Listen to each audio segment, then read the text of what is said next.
파트 1 오프닝 700억이 2조가 되기까지 프리미어가 설계한 3년이라는 시간, 거대한 댐을 떠올려 보시기 바랍니다. 댐을 쌓는 사람은 물을 막는 것 자체에는 관심이 없습니다. 그가 진짜로 설계하는 것은 언제, 어느 수문을 얼마나 열 것인가라는 방류의 타이밍입니다. 물이 가장 높이 차올랐을 때 가장 비싸게 팔 수 있는 하류로 물길을 터주는 것. 그것이 댐을 가진 자의 유일한 수익 모델입니다. 지금 우리가 들여다볼 거래의 본질도 정확히 이 지점에 있습니다. 지난 3년간 한 운용사가 막아둔 물이 임계 수위에 도달했고 이제 수문을 여는 절차가 시작되었습니다. 프리미어 파트너스는 2023년 약 700억 원 안팎의 이 자산을 손에 넣었고 현재 시장에서는 그 몸값이 2조 원에 육박할 것으로 거론되고 있습니다. 주간사로는 골드만삭스가 내정된 상태이며 매각 절차는 지금도 진행 중인 단계입니다. 오늘 시간에는 바임딜의 표면적 밸류에이션이 아닌 그 이면에 설계된 구조적 핵심 로직과 통제 메커니즘을 살펴보겠습니다. 다만 한 가지를 먼저 분명히 하겠습니다. 이 거래는 아직 종결되지 않았고 여기서는 결론이 아니라 구조를 해체할 뿐입니다. 파트 2 스트럭처 브레이크다운. 영업이익률 64%라는 숫자가 감추는 정상화의 중력 대부분의 사람들은 이 딜을 주베룩이라는 잘 팔리는 제품을 가진 회사로 읽습니다. 그러나 설계자의 눈으로 보면 이 딜의 진짜 무게중심은 제품이 아니라 단 하나의 숫자에 걸려 있습니다. 바로 영업이익률입니다. 2025년 기준 매출 약 1262억 원에 영업이익 약 804억 원, 단순 계산으로 영업이익률은 63%를 넘습니다. 이비타 마진으로 환산하면 66%대에 이릅니다. 이 숫자가 왜 결정적인지를 이해하지 못하면 2조 원이라는 호가의 정체도 결코 해독할 수 없습니다. 비교 대상을 하나만 옆에 세워보겠습니다. 같은 스킨부스터 시장의 상장 1위 사업자인 파마리서치, 리쥬란을 만드는 그 회사의 영업이익률은 40% 초반대입니다. 시장 점유율 30%를 넘기며 사실상 카테고리를 개척한 1위 사업자의 마진이 40%대인데 후발 단일 품목 사업자가 60% 중반의 마진을 기록하고 있다는 사실. 이것은 두 가지 중 하나를 의미합니다. 바임이 구조적으로 우월한 해자를 가졌거나 아니면 지금의 마진이 특정 국면에서만 작동하는 일시적 과점 프리미엄이거나 설계자는 이 둘 중 어느 쪽인지를 묻는 것에서 모든 분석을 시작합니다. 여기서 우리가 직시해야 할 구조적 사실은 마진의 구성입니다. 바임의 높은 수익성은 마법이 아니라 유통구조의 산물입니다. 고가의 의료기기를 병의원에 직접 공급하는 B2B 구조이기 때문에 일반 소비재가 짊어지는 막대한 마케팅비와 유통 마진이 원천적으로 발생하지 않습니다. 국내에 1,800여 개의 병의원과 70여 개국의 제품이 깔려 있지만 그 매출의 대부분은 여전히 아시아와 일부 신흥국에 집중되어 있습니다. 즉, 이 마진은 글로벌 톱티어의 마진이 아니라 아직 경쟁이 본격화되지 않은 시장에서의 선점 마진에 가깝습니다. 이 구분은 밸류에이션 전체를 가르는 분기점입니다. 그리고 바로 이 지점에서 첫 번째 균열의 신호가 이미 데이터에 나타나기 시작했습니다. 2024년에서 2025년 사이 매출은 약 55% 성장했지만 영업이익은 약 46% 성장하는 데 그쳤습니다. 숫자가 작게 느껴지실 수 있으나 설계자에게 이 9%포인트의 격차는 결코 사소하지 않습니다. 매출 성장률이 이익 성장률을 앞지르기 시작했다는 것은 마진이 더 이상 확장되지 않고 오히려 미세하게 압축되기 시작했다는 신호이기 때문입니다. 정점에 가까워진 곡선은 언제나 이렇게 먼저 기울기를 늦춥니다. 따라서 이 딜 구조의 실제 핵심 동의는 주베룩의 인기가 아닙니다. 진짜 동의는 두 개의 시간 축이 충돌하는 지점에 있습니다. 하나는 현재의 정점 마진이 얼마나 오래 유지될 것인가라는 하방의 시간이고 다른 하나는 미국 FDA 승인을 통한 글로벌 확장이 언제 현실화될 것인가라는 상방의 시간입니다. 매도자는 후자의 시간, 즉 아직 도래하지 않은 글로벌 내러티브를 현재 가격에 끌어와 2조 원을 만들었습니다. 그러나 FDA 승인은 PMA 경로로 최소 3년 이상이 거론되며 바임 측이 현지 파트너와의 컨소시엄을 검토하고 있다는 사실 자체가 단독 실행의 한계를 드러냅니다. 결국 이 구조의 무게중심은 확정된 정점과 불확정한 미래 사이에 위태롭게 놓여 있는 것입니다. 마지막으로 이 구조에서 가장 냉정하게 읽어야 할 팩트는 매도자의 진입 가격입니다. 프리미어는 2023년에 약 700억 원에서 800억 원 사이로 이 회사의 경영권을 확보했고 이후 지분을 90% 수준까지 끌어올린 뒤 3년이 차에 지나지 않아 2조 원을 부르고 있습니다. 진입 대비 약 20배가 넘는 평가 차익이 단기간에 형성된 것입니다. 설계자는 이 사실 앞에서 흥분하지 않습니다. 오히려 질문합니다. 이토록 빠르게 가치가 부풀어 오른 자산을 가장 잘하는 사람이 지금 팔려고 한다면 그 매도 시점 자체가 우리에게 무엇을 말하고 있는가? 이것이 바임 구조의 실제 무게중심이며 다음 페이지에서 우리는 이 무게중심을 떠받치는지 P의 진짜 의도, 즉 자본이 어디에 어떻게 배치되어 있는지를 해부하겠습니다. 파트 3. 거버닝 로직. 이 조호가를 거절당한 20배의 멀티플, 그리고 매도자가 진짜 지키려는 것. 설계자는 수익을 내기 위해 구조를 짜지 않습니다. 설계자는 잃지 않기 위해 구조를 짭니다. 이 명제를 이해하지 못하면 프리미어가 왜 이 자산을 다루는 방식이 지금과 같은지를 결코 읽어낼 수 없습니다. 표면적으로 이 거래는 가장 비쌀 때 파는 운용사의 성공적 회수로 보입니다. 그러나 자본의 배치를 한 겹 벗겨내면 이 구조는 수익 극대화보다 훨씬 더 정교한 무언가를 향하고 있습니다. 먼저 사실관계를 정확히 짚겠습니다. 2025년 하반기 복수의 원매자가 바임에 대해 이비타 기준 약 20배 수준의 인수를 제안했으나 프리미어는 이를 거절한 것으로 알려졌습니다. 그리고 2026년 들어 다시 매각 절차에 착수하며 2조 원에 육박하는 몸값을 거론하고 있습니다.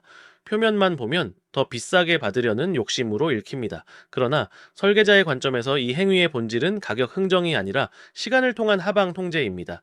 프리미어는 진입가가 약 700억 원에 불과했기 때문에 이미 원금 손실의 가능성이 사실상 제거된 위치에 서 있습니다. 700억에 사서 수천억의 평가 이익을 깔고 앉은 자에게는 협상을 깨고 기다리는 것 자체가 비용이 거의 들지 않는 옵션입니다. 잃을 것이 없는 자만이 가격을 거절할 수 있습니다. 이 구조에서 가장 주목해야 할 자본 배치의 흔적은 매도자의 지분 운용 방식입니다. 프리미어는 단순히 회사를 사서 보유한 것이 아니라 특수목적 법인을 통해 지분을 단계적으로 90% 수준까지 끌어올렸고, 그 과정에서 직전 매도자였던 운용사를 다시 일부 지분의 공동 투자자로 끌어들이는 구조를 만들었습니다. 이것이 의미하는 바는 분명합니다. 매도자는 자신의 익스포저를 분산하면서도 이 자산의 성장 스토리에 베팅하는 다른 자본을 같은 배에 태웠습니다. 즉, 하반기 발생하더라도 그 충격이 단일 주체에 집중되지 않도록 위험을 구조적으로 나눠둔 것입니다. 그렇다면 매도자가 진짜로 방어하려는 것은 무엇인가? 그것은 이그지트 내레이티브의 붕괴가 아니라 이그지트 타임링의 강제입니다. 통상적인 사모펀드라면 펀드 만기에 쫓겨 정해진 시점에 무조건 팔아야 합니다. 그러나 프리미어는 벤처 캐피탈과 성장 자본에서 출발한 운용사로서 상대적으로 긴 호흡을 가진 것으로 평가받습니다. 이 차이가 결정적입니다. 만기에 쫓기는 매도자는 시장이 강요하는 가격을 받아들여야 하지만, 시간을 통제할 수 있는 매도자는 자신이 원하는 가격이 올 때까지 수문을 닫아둘 수 있습니다. 20배의 제한을 거절할 수 있었던 힘의 원천이 바로 여기에 있습니다. 따라서 이 구조는 표면적으로 FI 회수 거래이지만 그 설계 의도는 SI에게 넘기기 위한 시간 벌기에 훨씬 가깝습니다. 매각 측이 재무적 투자자보다 글로벌 전략적 투자자를 선호하는 이유도 동일한 논리에서 나옵니다. 재무적 투자자는 다시 3년에서 5년 뒤에 재매각을 전제로 들어오기 때문에 FDA 승인 지연 같은 불확실성에 극도로 민감합니다. 반면 전략적 투자자는 자신의 글로벌 유통망과 합쳐 시너지를 내려는 목적이므로 단기 멀티플보다 장기 사업 가치의 가격을 지불할 수 있습니다. 매도자는 자신의 약점, 즉 단일 품목 의존과 불확실한 FDA 일정을 가장 덜 따질 매수자를 의도적으로 겨냥하고 있는 것입니다. 결국 자본 배치의 이면을 해부하면 하나의 일관된 논리가 드러납니다. 낮은 진입가로 원금을 이미 방어했고 공동 투자 구조로 위험을 분산했으며, 긴 펀드 호흡으로 매각 타이밍의 주도권을 쥐었고 약점에 둔감한 매수자군을 선별하고 있습니다. 이것은 수익을 극대화하는 구조가 아니라 모든 경로에서 잃지 않도록 짜인 구조입니다. 다만 여기서 우리가 반드시 기억해야 할 비대칭이 있습니다. 매도자는 이 모든 하방 통제 장치를 갖추고 거래에 임하지만, 새로 들어오는 매수자는 그러한 장치 없이 2조 원이라는 확정된 가격을 먼저 지불해야 합니다. 매도자의 하방은 견고하게 설계되어 있고 매수자의 하방은 아직 비어 있습니다. 이 비대칭이야말로 이 딜의 진짜 설계도이며, 그 빈 공간이 어디서 폭발할 수 있는지를 이제 살펴보겠습니다. 이 구조의 가장 치명적인 뇌과는 역설적이게도 가장 빛나는 강점, 즉 64%의 마진 그 자체에 심어져 있습니다. 높은 마진은 언제나 두 가지를 동시에 부릅니다. 하나는 투자자의 환호이고 다른 하나는 경쟁자의 침입입니다.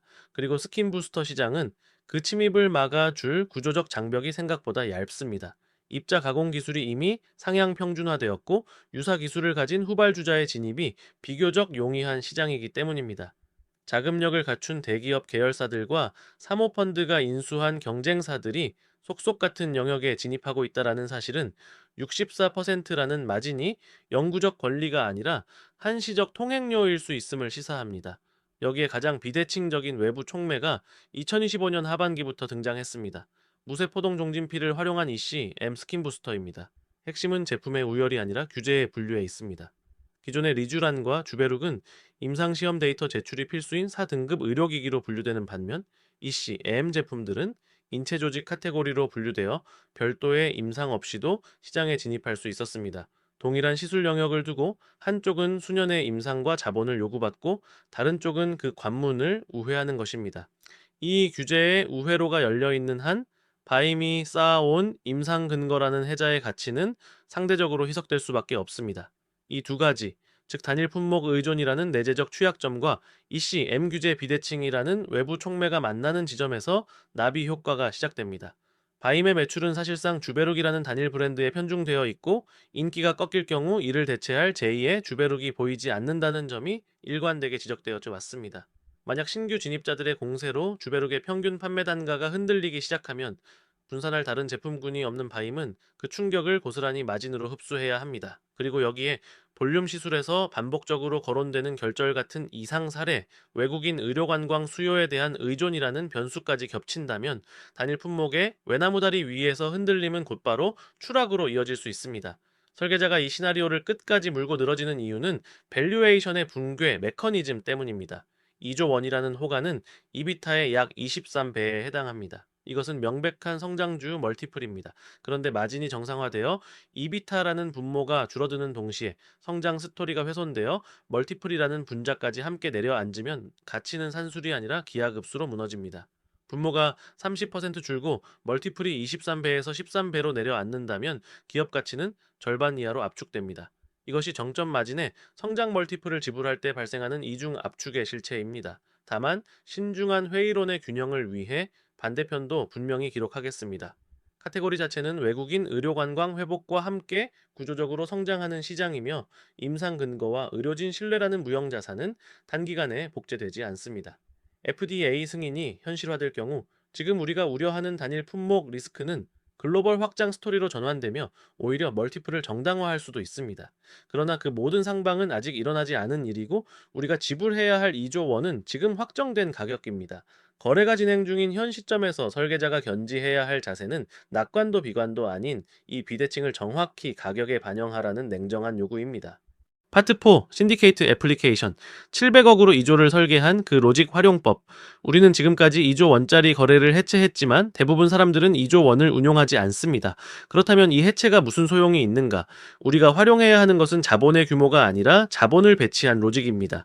프리미어가 보여준 핵심 로직은 단 하나로 압축됩니다. 잃지 않는 위치를 먼저 확보한 뒤 시간의 주도권을 쥐고 약점에 둔감한 상대를 골라 넘긴다. 이 문장 어디에도 거대한 자본은 필수 조건이 아닙니다. 만약 제가 자본 없이 제 개인의 딜룸을 짓는다면 가장 먼저 프리미어의 낮은 진입가 로직부터 차용할 것입니다. 프리미어가 700억에 들어가 원금 손실 가능성을 구조적으로 제거했듯이 개인 단위의 설계자는 자신이 가장 싸게 진입할 수 있는 영역을 먼저 찾아야 합니다. 그것은 돈이 아니라 정보의 비대칭이거나 남들이 아직 거들떠보지 않는 초기 관계망일 수 있습니다. 아무도 주목하지 않을 때 특정 분야의 전문가, 초기 창작자, 신생 사업자와 신뢰관계를 먼저 구축해두는 것, 이것이 자본 없는 자의 700억 진입가입니다. 가장 싸게 들어간 자만이 나중에 가격을 거절할 수 있는 힘을 갖습니다. 두 번째로 차용할 것은 위험 분산을 통한 하방 통제 로직입니다. 프리미어는 공동 투자자를 같은 배에 태워 익스포저를 나눴습니다. 개인 설계자에게 이것은 무엇을 의미하는가? 단 하나의 거래, 단 하나의 고객, 단 하나의 플랫폼에 자신의 모든 것을 걸지 말라는 뜻입니다. 마이크로 단위의 신디케이트를 짠다면 한 명의 큰 파트너에게 의존하는 대신 여러 명의 작은 참여자를 구조화하여 위험을 분산시켜야 합니다.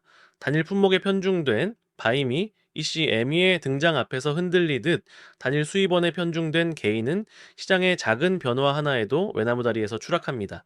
분산은 자본가의 사치가 아니라 자본 없는 자의 생존 조건입니다. 세 번째이자 가장 강력한 로직은 시간의 주도권입니다. 프리미어가 20배 제한을 거절할 수 있었던 것은 만기에 쫓기지 않았기 때문입니다. 만기에 쫓기는 자는 시장이 강요하는 가격을 받지만 시간을 쥔 자는 자신이 원하는 조건이 올 때까지 기다릴 수 있습니다. 즉, 개인 설계자에게 이것은 나를 급하게 만들지 않는 구조를 미리 만들어 두라는 뜻입니다. 당장의 현금 흐름에 목을 매면 모든 협상에서 끌려다닐 수밖에 없습니다. 최소한의 안정적 기반을 먼저 확보하여 거절할 수 있는 힘을 기르는 것. 그것이 자본 없는 설계자가 가질 수 있는 가장 비싼 무기입니다. 마지막으로 약점에 둔감한 상대를 고르는 로직을 자신의 판에 적용해야 합니다. 매도자가 단일 품목, 리스크와 FDA 불확실성을 가장 덜 따질 글로벌 전략적 투자자를 겨냥했듯이 여러분은 자신의 결과물이나 제안의 가치를 가장 높게 평가해 줄 상대가 누구인지를 먼저 설계해야 합니다. 같은 역량도 그것을 범용 상품으로 보는 시장에 내놓으면 헐값이지만 그것이 결정적 퍼즐 조각인 상대에게 가져가면 전략적 가치로 가격이 매겨집니다. 자신의 가치를 평가절상해 줄 수요처를 먼저 정의하고 그 수요처를 향해 거꾸로 판을 짜는 것.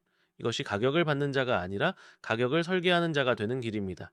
정리하면 여러분이 이 딜에서 활용해야 할 것은 4개의 구조적 로직입니다. 가장 싸게 진입하여 하방을 제거하고 위험을 분산하여 단일 의존을 피하고 시간의 주도권을 쥐어 거절할 힘을 갖추고 자신의 가치를 가장 높게 매길 상대를 향해 판을 거꾸로 설계하는 것. 여기에는 2조 원도 골드만삭스도 사모펀드 라이선스도 필요하지 않습니다. 필요한 것은 오직 이 구조를 자신의 언어로 번역해낼 설계 능력뿐입니다. 다만 한 가지는 끝까지 정직하게 남겨두겠습니다. 바이임딜은 아직 진행 중이고 이 구조가 매도자의 승리로 끝날지 매수자의 함정으로 끝날지는 누구도 단언할 수 없습니다. 우리가 배우는 것은 결과가 아니라 설계의 문법입니다. 파트 5 클로징. 이 조딜에서 건진 단 하나의 문법. 낮은 진입가로 하방을 제거하고 위험을 분산하며 시간의 주도권으로 거절할 힘을 쥐고 자신의 가치를 가장 높게 평가할 상대를 향해 판을 거꾸로 설계하는 것.